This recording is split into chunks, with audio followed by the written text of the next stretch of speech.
18 years after the bombing of Jewish center Amia in Buenos Aires, families of the victims say they still hope for justice. Argentina and Iran will hold a second round of talks about the 1994 attack many here believe was masterminded by Tehran. But Argentine Foreign Minister Hector Timerman guaranteed there will be no trade-off. The first round of talks took place in October, spurring a debate both in Argentina and abroad. Many questioned President Cristina Kirchner's decision to accept Iran's proposal to negotiate, claiming there is nothing to discuss. The discussions centered around the belief that top-level Iranian officials ordered the worst bombing in Argentine history. On Argentina's request, Interpol issued arrest warrants for 6 of them in 2006. Tehran has always claimed their innocence, but now says it's willing to help investigate the tragedy, something Argentines find hard to believe. Yet Foreign Minister Hector Timerman says it's still worth a try. 2 months after the start of negotiations, Timerman met with relatives of the Amia bombing victims and officials from the Jewish community umbrella organization Daya. It was a request from the Daya to meet with the relatives of the victims.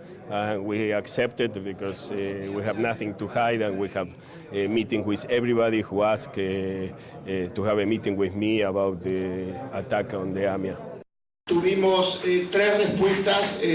The government gave us 3 guarantees. It will not interfere with the judicial process. Argentine justice will continue investigating the suspects and doing everything it can to get their deposition. Secondly, the government will keep the survivors and families of the victims informed. And finally, no agreement with Iran will be made without the approval of Congress. This is what the foreign minister promised us, and we are happy he has met with us personally to let us know what steps he is taking.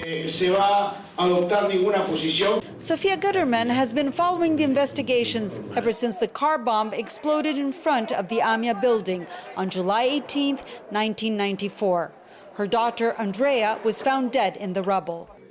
My only daughter was killed in the bombing. She was 28 and was looking for a job. I suggested she look for a job in Amia. She walked into the building on July 18, 1994. Minutes after, the bomb exploded.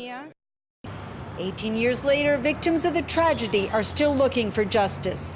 Argentine prosecutors say they cannot close the case until they can question the main suspects, among them former Iranian President Ali Akbar Rafsanjani and current Defense Minister Ahmed Vahidi. What Argentina wants from the negotiations is for Iran to finally agree to let them be deposed. Olga Dechtiar lost a son in the Amia bombing, but has not lost all hope of finding the culprits. Although we have no assurance that Iran will hand over those suspected of the bombing, at least we know that the Argentine government is doing everything it can to try the guilty and help the victims' family find closure.